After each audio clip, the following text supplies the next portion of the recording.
बड़ी गैलेक्सी का हम एक छोटे से सोलर सिस्टम के, एक छोटे से प्लैनेट के, छोटे से कंट्री के, छोटे से सिटी में, छोटे से क्या है ह्यूमंस हैं। बट हम लोग क्या करते हैं, अपने आप को क्या डिफाइन करते हैं कि भाई हमसे बड़ा कोई नहीं है, राइट।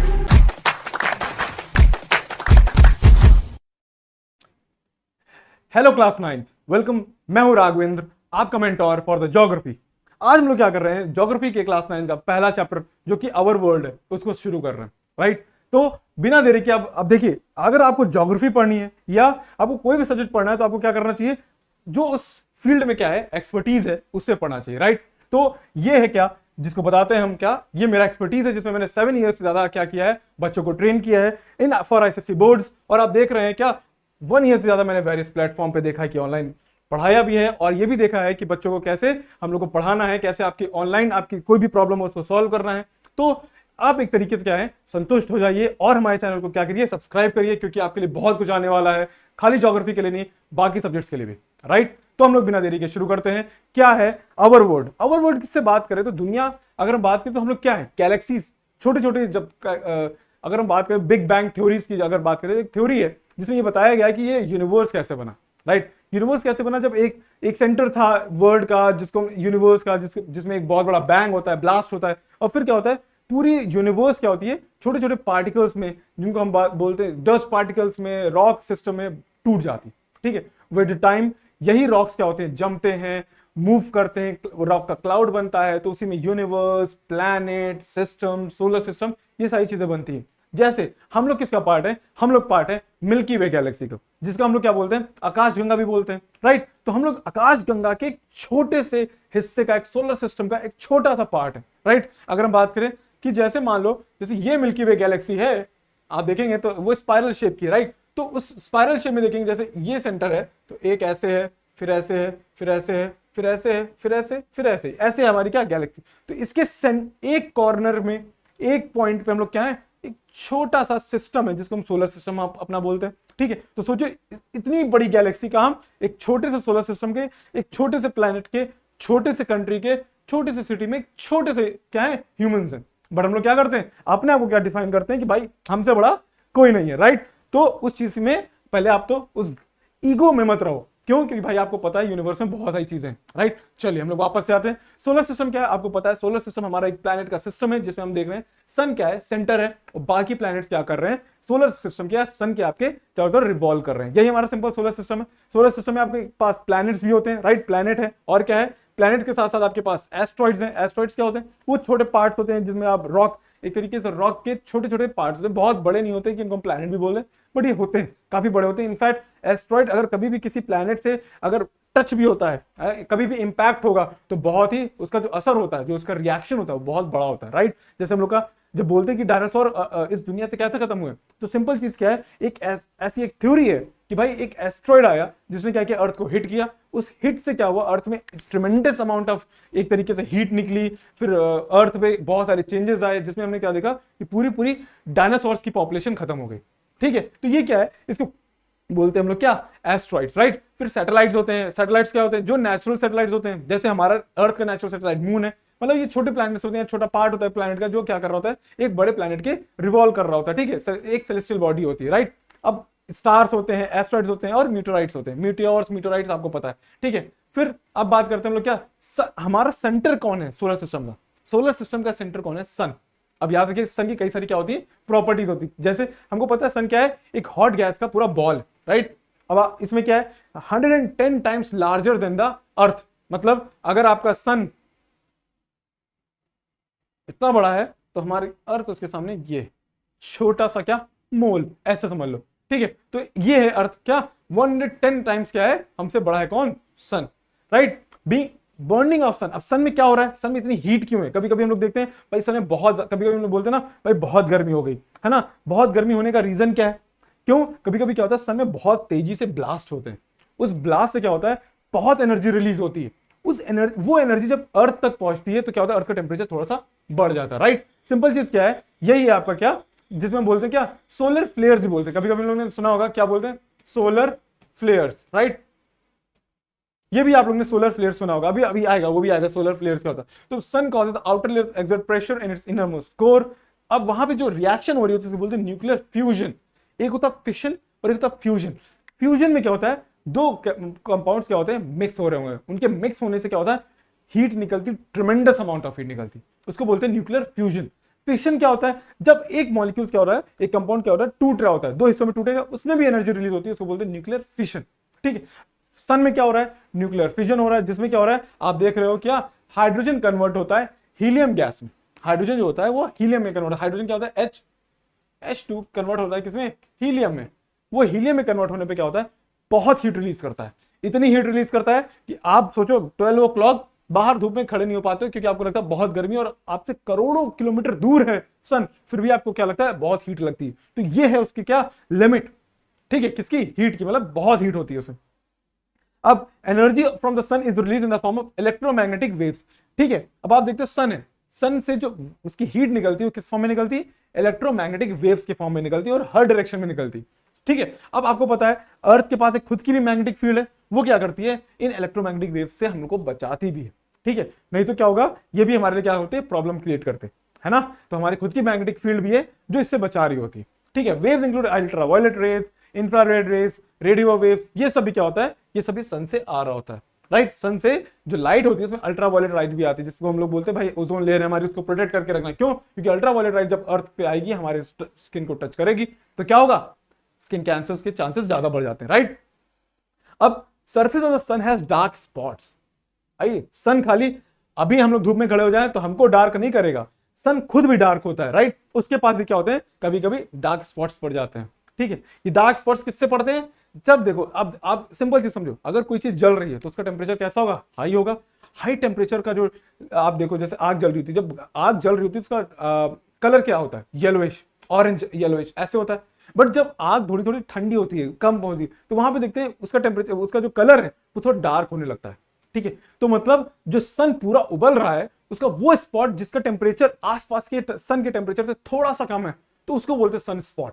सिंपल चीज समझिए, उसको क्या बोलते हैं हम लोग, सन स्पॉट बोलते हैं। अब किसी को लगेगा भाई सन स्पॉट होने का मतलब क्या है, वहां पे बहुत गर्मी होगी, बट रियलिटी में क्या है, सन स्पॉट का मतलब है पूरे सन का जो एवरेज टेम्परेचर होगा उससे थोड़ा सा कम टेम्परेचर कम होगा। अब ये मत सोचो कम होगा तो क्या 45-50 डिग्री थोड़ी ना होगा, वो भी thousands of kilometre degree Celsius पे है, समझ गए, वो भी थाउजेंड ऑफ डिग्री सेल्सियस पे है, तो वो भी हम लोग क्या बियर नहीं कर सकते। बट सन के कंपैरिजन में देखा जाए तो वो थोड़ा सा ठंडा होता है, बस ये अगर हम देखें तो ये है आपका क्या, सन स्पॉट। सन का पूरा अगर आप देखोगे तो ये ऐसे दिखता है। राइट, बट कुछ एरिया होगा, जैसे ये हो गया, ये हो गया, ये वो स्पॉट्स हैं वो जहां का टेम्परेचर थोड़ा सा क्या होगा, आसपास के एरिया से थोड़ा सा कम होगा, तो वो ऐसा दिखता है, इसको बोलते हैं लोग सन स्पॉट। समझ गए, चल अब बात करते हैं हम लोग, आपको पता है स्टार्स और प्लैनेट्स, दो चीजें बहुत पूछी जाती हैं, ये हम लोग को पता होनी चाहिए। स्टार्स और, अब हमारे यूनिवर्स में स्टार्स और प्लैनेट्स ही तो मेन है, तो देखिए दोनों का डिफरेंस देखें। स्टार्स क्या है, large balls of burning gases, जब गैसेस बर्न करती हैं तो वो क्या होता है, वो स्टार्स जब बाहर जल रहे होते हैं तो हमको लगता है वो स्टार्स है। ठीक है, उनके जलने में क्या होता है, लाइट भी क्या होती है, हम तक पहुंचती है, तो हमको लगता है भाई वो तारे क्या है, टिमटिमा रहे हैं। वो भी एक फिजिक्स का एक है, जैसे लाइट के ट्रेवल के ऊपर वो फिलॉसफी होती है, वो आपके लिए नहीं है अभी, थ्योरी जब वो आएगी तो उसमें डिस्कस होगा। ठीक है, simple, they have their own light, अब उनके पास खुद की ओन लाइट होती है क्योंकि वो जल रहे हैं। प्लैनेट के साथ क्या है, planets are mainly compose of rocks, planets जो होते हैं कंपोज होते हैं रॉक से, जैसे अर्थ में रॉक है, मार्स पे रॉक है, बट यहां पे देख लो क्या है, गैस। सिंपल चीज, they do not have light of their own, उनके पास खुद की लाइट नहीं है। ठीक है, दे reflect light of the stars. जब हम लोग कहते हैं ना कि भाई अभी जैसे रात में बोलते भाई वो ऊपर से जो तारा जा रहा है वो क्या है, वो मार्स है, कैसे पता चला, वो तुमने मान लीजिए वो टेलीस्कोप से देख लिया, बट हमको ऐसे कैसे पता चला मार्स है, सिंपल चीज क्या, वो शाइन कर रहा है, शाइन कर रहा है, तो शाइन मतलब क्या, उसकी खुद की नहीं है, वो कैसे शाइन कर रहा है, क्योंकि सन की जब लाइट उस पर पड़ती है उसको रिफ्लेक्ट करता है, रिफ्लेक्शन से क्या होता है, शाइन करने लगता है। ऐसे ही जब मार्स पे बैठोगे या मान लो आप जुपिटर पे हो, जुपिटर से अर्थ की तरफ देखोगे तो अर्थ भी स्टार की तरफ चमक रही होगी। समझ गए, सिंपल चीज क्या है, यही है। फिर stars are very far away from, stars बहुत दूर है, बट जो प्लैनेट्स हैं वो उनके कंपैरेटिवली हमसे पास में है। Stars forms large cluster called galaxies, जब कई सारे स्टार्स क्या होता है, पूरा क्लस्टर बनता है, बिलियंस ऑफ स्टार, तो एक गैलेक्सी बनती। ठीक है, there are millions of stars in these galaxies. अब planet do not form any galaxy and there are only 8 planets in our galaxy. अब सिंपल चीज क्या है, अब ये समझो, प्लैनेट्स गैलेक्सी नहीं बनाते हैं, गैलेक्सी स्टार से बनेगी, हम एज अ सोलर सिस्टम या प्लैनेट उस गैलेक्सी का छोटा सा पार्ट है। समझ गए, the movement of star is very slow, stars का मूवमेंट बहुत स्लो होता है, बट आपको पता है कि हमारे प्लैनेट्स का क्या है, रिवोल्यूशन हमको पता है, जैसे अर्थ रिवॉल्व कर लेती है पूरे सन का 365 डेज में। सिंपल चीज हम लोग को पता रहता है क्या, ये एक पर्टिकुलर स्पीड पे रिवॉल्व कर रही है किसके, सन के। समझ गए, ये डिफरेंसेस हैं किसके बीच, स्टार्स एंड सन्स। अब बात करते हैं, हमारे पास कई सारे प्लैनेट्स हैं, राइट, ये प्लैनेट्स हैं, उनके कुछ फीचर्स हैं। फीचर्स की बात करें तो मर्करी जो है वो नियरेस्ट टू द सन है। वीनस क्या है, ये हॉटेस्ट प्लैनेट है, इसी को मॉर्निंग स्टार भी बोलते हैं और इवनिंग स्टार भी बोलते हैं, या अर्थ ट्विन भी बोलते हैं। मतलब इसके साथ 3 नाम है। कौन कौन से, एक तो मॉर्निंग इवनिंग स्टार। कभी कोशिश करना जल्दी उठने की, तो सुबह सबसे पहला जो स्टार आपको दिखेगा वो कौन सा होगा, वीनस। शाम के टाइम जो सबसे पहला स्टार दिखेगा वो होगा कौन सा, वीनस। इसीलिए इसको मॉर्निंग और इवनिंग स्टार भी बोलते हैं। और ये अर्थ के जैसा है, सेम साइज, ठीक है, तो इसको बोलते हैं हम लोग अर्थ ट्विन, अर्थ का जुड़वा।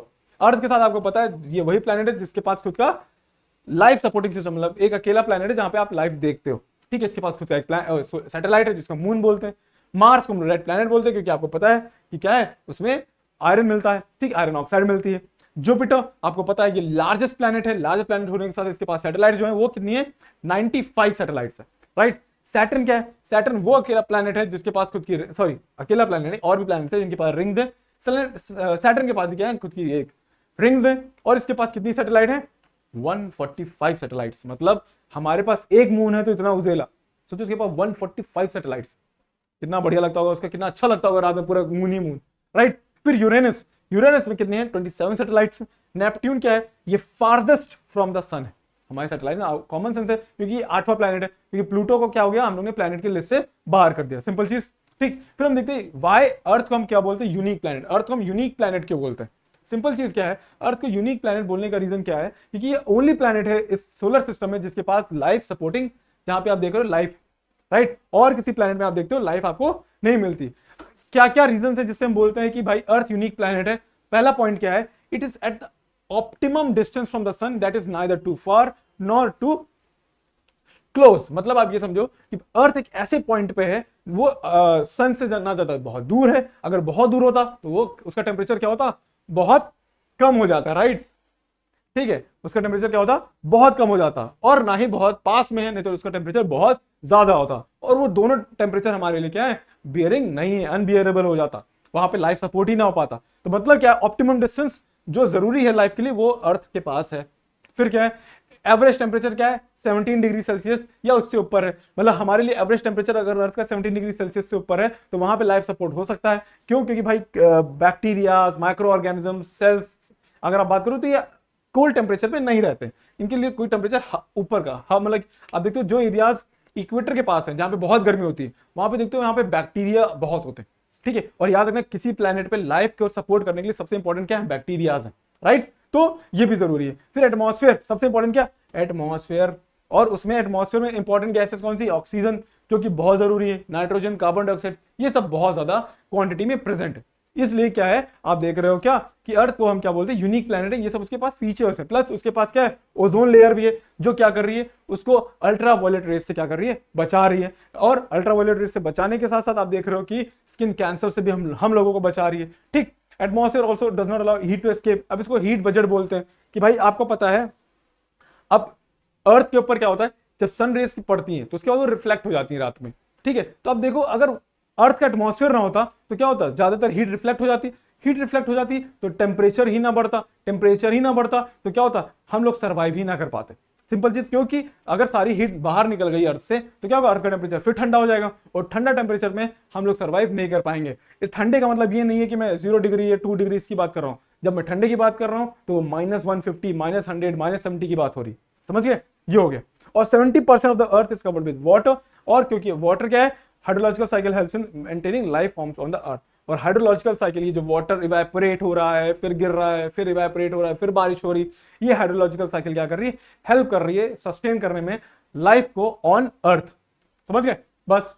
और क्या है, शेप ऑफ अर्थ। अगर हम बात करें कि कैसे आप प्रूव करोगे कि अर्थ का शेप क्या है, स्फेरिकल है, स्फेरिकल है। तो सिंपल चीज क्या है, अगर हम जब हम लोग सोलर इक्लिप्स, लूनर इक्लिप्स देखते हैं तो कभी नोटिस किया कि भाई वो जो आप देखते हो कि उसकी जो ड्यूरिंग लूनर एक्लिप्स, जब आप देखते हो मून जब आता है, कहां पे, लूनर एक्लिप्स में आप देख रहे हो जो shadow of the earth falls on the surface of moon. Lunar eclipse में क्या होता है, जो अर्थ है उसकी शैडो किसके ऊपर गिरती है, मून के ऊपर गिरती है, तब आप देखते हो कि स्फेरिकल शेप बनता है, राइट। आप देख रहे हो कि ऐसा ऐसा आता है, फिर ऐसा आता है, फिर ऐसा आता है, फिर टाइम बाद ऐसा पूरा छुप जाता है, राइट। तो ये क्या होता है, आप देख रहे हो कि ये एक तरीके का क्या स्फेरिकल शेप बनाता है, और वो शेडो आपको पता है आर्क के फॉर्म में होती है, मतलब ये ऐसा आर्क बनता है, ऐसा आर्क बनता है, फिर ऐसा पूरा कवर हो जाता है। मतलब यहां से हमको साफ साफ दिख रहा है क्या, कि वहां पे क्या है, स्फेरिकल शेप है किसका, अर्थ का। फिर पोल स्टार के साथ देखो, pole star can be observed at 90 degree of the sky at the north pole. अगर आप नॉर्थ पोल पे खड़े हो तो आपके 90 डिग्री पे क्या दिखेगा, आपको पोल स्टार दिखेगा। बट जैसे जैसे आप साउथ जाओगे, जैसे जैसे आप साउथ जाओगे, the angle between the pole star decreases. जैसे मतलब जैसे आप, ये आपका हो गया, ये है आप नॉर्थ पोल, ये आपका साउथ पोल, ये आपका इक्वेटर। तो ये अगर आप ये हो तो यहाँ पे क्या होगा, आपको एक तरीके से समझ लो क्या, कि एक तरीके का आपको यहाँ पे क्या दिख रहा है, पोल स्टार दिख रहा है। पोल स्टार के बाद जैसे जैसे आप कहाँ जाओगे, नीचे जाओगे, राइट, ये समझ लो यार, ठीक है, ये हो गया आपका, ये यहाँ पे है पोल स्टार, मान लो फॉर एग्जांपल पोल स्टार यहाँ पे। तो जैसे जैसे आप साउथ जाओगे, आप देखोगे कि आपका और पोल स्टार के बीच का जो डिस्टेंस वो होगा, एंगल होगा, वो क्या होगा, कम हो रहा होगा, ठीक है। फिर आप देखते हो कि इफ यू ट्रैवल, ये हो गया, and the equator the angle become zero. जैसे आप इक्वेटर पे आते हो, आपका एंगल क्या हो जाता है, जीरो हो जाता है, मतलब दिखता ही नहीं। फिर आप देख रहे हो, this proves that path travel is an arc. इससे ये पता चलता है जो आपने रास्ता अपनाया है वो एक क्या, आर्क, एक तरीके से क्या है, देखो ये रहा। अब जैसे मान लो यहाँ पे है आपका पोल स्टार, और यहां से आप क्या है, आपके 90 डिग्री आपको दिख रहा है। अब जैसे जैसे साउथ आओगे, यहाँ पे आओगे, तो आप देखोगे आपको ये बिल्कुल नहीं दिखेगा, यानी कि आपने एक रास्ता अपनाया है, कौन सा, आर्क वाला, ये समझ गए। तो ये क्या है, ये एक तरीके से क्या है, अब ये बताता है कि हमने एक स्फेरिकल पाथ को अपनाया है। इससे पता चलता है कि अर्थ क्या है, स्फेयर है। अब because all the planets and the moons appear spherical, we can conclude that Earth too is a spherical. The picture of the Earth taken from the space. और कॉमन सेंस, ये तो बहुत ही आजकल डिजिटल जमाना है, तो आपको पता है कि भाई जब आपके सारे प्लैनेट्स गोल हैं तो अर्थ भी गोल होगी, सिंपल चीज। और दूसरा क्या है कि भाई अब इतने लोग सैटेलाइट गए, वहां पे गए, स्पेस में गए, स्पेस से जब फोटोज ली गई हैं अर्थ की, वो स्फेरिकल शेप की, तो ये हो गया, ठीक है। फिर और भी कई सारे क्या होते हैं, कई सारे एग्जांपल्स दे सकते हो, बट 3 बहुत है, ठीक है। फिर बात करें condition favouring life on the earth. आप कौन कौन से कंडीशन है जिसकी वजह से आप देखते हो कि लाइफ सस्टेन कर रही है अर्थ पे, तो आपको पता है अर्थ के पास एटमॉस्फेयर है, हीट है और वाटर है। मतलब एटमॉस्फेयर, हीट और वाटर जो है, ये क्या कर रहा है, ये सस्टेन करवा रहा है, ये वो कंडीशन है जिसकी वजह से कि आप देख रहे हो अर्थ के ऊपर लाइफ है। फिर बात करते हैं बायोस्फीयर क्या होता है। Biosphere is a zone between lithosphere, hydrosphere and atmosphere, ठीक है। जो लिथोस्फीयर होता है, मतलब जहां पे आप मतलब जहां पे आप एक तरीके से लैंड की बात कर रहे हो, लिथोस्फीयर वो हो गया। हाइड्रोस्फीयर वो एरिया जो वाटर के अंदर आता है, ठीक है। और एटमॉस्फेयर एयर, ये तीनों एरियाज जहां पे आप देखते हो जहां पे एक ही जगह पाए जाएंगे, उसको बोलते हैं हम लोग बायोस्फीयर, ठीक है। अपर क्रस्ट ऑफ द अर्थ जो होती है वो बायोस्फीयर या बायोजियोस्फीयर बोलते हैं, जहां पे आप देखते हो हर form of plant animal life क्या होती है, पाई जाती है। सिंपल सी समझ गए, ये होता है बायोस्फीयर। बायोस्फीयर आप देखोगे, बायोस्फीयर वो स्फीयर है जहां पे आपको एटमॉस्फेयर, हाइड्रोस्फीयर और लिथोस्फीयर क्या होगा, एक ही साथ मिलेगा। सिंपल चीज समझ गए, ओके। अब बात करते हैं naturally occurring communities characterized by distinct form adopt broad climatic condition, they are called biomes. अब बायोम्स क्या होते हैं, बायोम्स मतलब क्या, हर एरिया में देखोगे अलग टाइप के आपको क्या मिलेंगे, प्लांट और एनिमल्स मिलेंगे। वो क्या होता है, जब वहां पे हर कोई अपना खुद का क्या कर ले, क्लाइमेट के हिसाब से अपने आप को अडेप्ट कर लेता है, तो उसको अलग अलग बायोम बोलते हैं, ठीक है। तो क्या होता है, जैसे टेम्परेट फॉरेस्ट हो गया, हॉट डेजर्ट हो गया। तो हॉट डेजर्ट वो एरिया होगा जहां का टेम्परेचर अलग होगा, प्रेसिपिटेशन बारिश अलग होगी, एनिमल्स प्लांट्स अलग होंगे, तो वहां का अडेप्टेशन अलग है, तो वो बायोम अलग होगा, ठीक है। उसी तरीके से ट्रॉपिकल एवरग्रीन फॉरेस्ट, वहां पे बारिश अलग हो रही है, पेड़ पौधे अलग हैं, जानवर अलग हैं, लोग अलग हैं, तो वहां का बायोम अलग है, तो एडेप्टेशन अलग है। तो ये अलग अलग बायोम बोलते हैं इनको, ठीक। चल फिर आता है इकोसिस्टम। आपको पता है जहां पे नॉन लिविंग, लिविंग क्या होते हैं, इंटरडिपेंडेंट है, एक दूसरे से डिपेंडेंट है, अकेले काम नहीं चल पाएगा, दोनों के साथ रहना पड़ेगा। जैसे वी एज अ ह्यूमन बिना ऑक्सीजन, कार्बन डाइऑक्साइड, नाइट्रोजन के नहीं जी सकते, तो ये क्या है, इंटरडिपेंडेंस, बस यही क्या है, इकोसिस्टम, ठीक है। तो यही आपको पता है। अब जैसे pond, desert, non living components कौन कौन से होते हैं, जैसे आप बोलते हैं टेम्परेचर, ह्यूमिडिटी, विंड, सॉइल, ये सब होते हैं नॉन लिविंग कंपोनेंट्स, मगर इनके बिना भी क्या होता है, हम बिना इनके सस्टेन नहीं कर सकते, सिंपल चीज, ठीक। फिर अगर बात करें हम लोग क्या इकोसिस्टम में बोले, ओके वही चीज आ गई, सॉरी। फिर हम बात करते हैं क्या होती है गाया थ्योरी। गाया थ्योरी क्या है, ये ब्रिटिश साइंटिस्ट है जेम्स लेवलो, उन्होंने बोला कि भाई earth act as a single living and self sustaining organism, एक अकेला ऑर्गेनिज्म है जो सेल्फ सस्टेनिंग है। सेल्फ सस्टेनिंग मतलब क्या होता है, वो अपने आप को क्या कर रहा है, रिकवर कर लेता है, ठीक है। जैसे कभी कभी बोला जाता है कि भाई ग्लोबल वार्मिंग आ रही है, अर्थ पूरी डूब जाएगी, ये हो जाएगा, वो हो जाएगा, फिर ये भी बोला जाता है, बट उसके बाद वापस से आइस एज आ जाएगा, आइस एज आने के बाद फिर वो पिघलेगा, फिर डायनासोर यानी ये ऑल ये सब चीजें होंगी। तो ये क्या होता है, फिर से क्या होगा, सेल्फ सस्टेनिंग, मतलब कि ये क्या होगा, खुद को फिर से रिकवर कर लेती है, बिल्कुल सिंपल चीज ये, जैसे फॉर एग्जांपल वाटर साइकिल, इसमें जैसे यहाँ लिखा है ना फिगर्स, तो पहला क्या होगा, वाटर साइकिल की बात करें तो वाटर साइकिल क्या है, आपको पता है कि वाटर आया, वाटर बारिश के थ्रू हमारे पॉन्ड में आया, पॉन्ड से क्या हुआ, हमने उसको यूज किया, फिर हमने यूज करके उसको वापस से रिवर को दे दिया, फिर वो रिवर से क्या हो गया, फिर इवेपोरेट हो गया, फिर इवेपोरेट होकर फिर बारिश करवा गया, तो ये वाटर साइकिल हो गई। तो एक तरीके से क्या हो गया, ये वाटर फिर से सस्टेन होता रहेगा। इसी तरीके से एनर्जी के साथ होता है, एनर्जी कितनी अर्थ पे आई, कितनी अर्थ ने एब्जॉर्ब की, कितनी वापस दे दी। अगर ये बजट सही रहेगा तो अर्थ का टेम्परेचर मेंटेन रहेगा, ठीक है, मतलब अर्थ क्या करती है, खुद ही सब कुछ मेंटेन कर लेती है। इसी तरीके से क्या होता है, न्यूट्रिशन की साइकिल होती है, जैसे कार्बन साइकिल हो गई, कैल्शियम साइकिल हो गई, फॉस्फोरस साइकिल हो गई, मतलब कितना नाइट्रोजन साइकिल हो गई, कितना नाइट्रोजन अर्थ के पास है, कितना नाइट्रोजन प्लांट ने ले लिया, कितना प्लांट से हमने खा लिया, कितना हमने वापस से अर्थ को दे दिया। तो ये क्या है, एक पूरी साइकिल है, और इससे क्या होता है, सस्टेन होता रहता है। मतलब जैसे बोला जाता है, फॉर एग्जाम्पल कहा जाता है कि भाई अर्थ के ऊपर कोई जो प्लांट वाटर है वो फिक्स्ड है। अब वो चाहे आज जो मैंने पानी पिया, हो सकता है वो 10,000 साल पहले पैसिफिक ओशन में हो, बट वहां से इवेपोरेट हुआ, इवेपोरेट होकर कहीं और गिरा, फिर वहां से इवेपोरेट हुआ, इवेपोरेट होकर कहीं और गिरा, फिर यहाँ के ग्राउंड लेवल वाटर बन गया। मतलब समझ रहे हो, पानी कोई भी एक्स्ट्रा नहीं है इस धरती पे।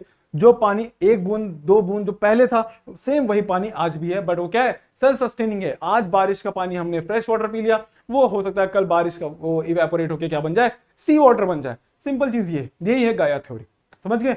ये इससे हम लोग का क्या हो गया, हम लोग ये देख लिया कि भाई अवर वर्ल्ड का जो बेसिक है वो हम लोग समझ गए, ठीक है। अभी क्या होगा, बाकी भी जो पार्ट्स बच गए वो आने वाली वीडियो से आपको मिल जाएंगे। बट पहली बात, आप अभी क्या करिए, इसको सब्सक्राइब करिए। और क्यों, क्योंकि आपको खाली ज्योग्राफी नहीं, बाकी सारे सब्जेक्ट्स भी क्या मिलने वाले हैं, आपको इस प्लेटफॉर्म में मिलने वाले हैं। और अपने फ्रेंड्स के साथ शेयर करिए। तब तक के लिए आप ये देखिए कि भाई आईएससी कंप्यूटर्स हो, चाहे वो 10th हो 9th हो, उन सब के लिए क्या हो गया, बैचेस शुरू हो चुके हैं, ठीक है। उसका अर्ली बर्ड डिस्काउंट जो है वो 4090 है, ठीक है। और आईएससी कंप्यूटर्स जो 12th का है, उसमें भी आप देख रहे हो उसका अर्ली बर्ड डिस्काउंट क्या है, 990 रुपीज है। इसमें आप देखोगे 1-to-1 आपके पास डाउट सेशंस होंगे, आप जो भी चाहोगे, आप मतलब कि आप जो भी प्रॉब्लम होगी आप सामने से सॉल्व करके पूछवा सकते हो प्रतीक सर के थ्रू। तब तक के लिए bye bye, take care, thank you and do share with your friends.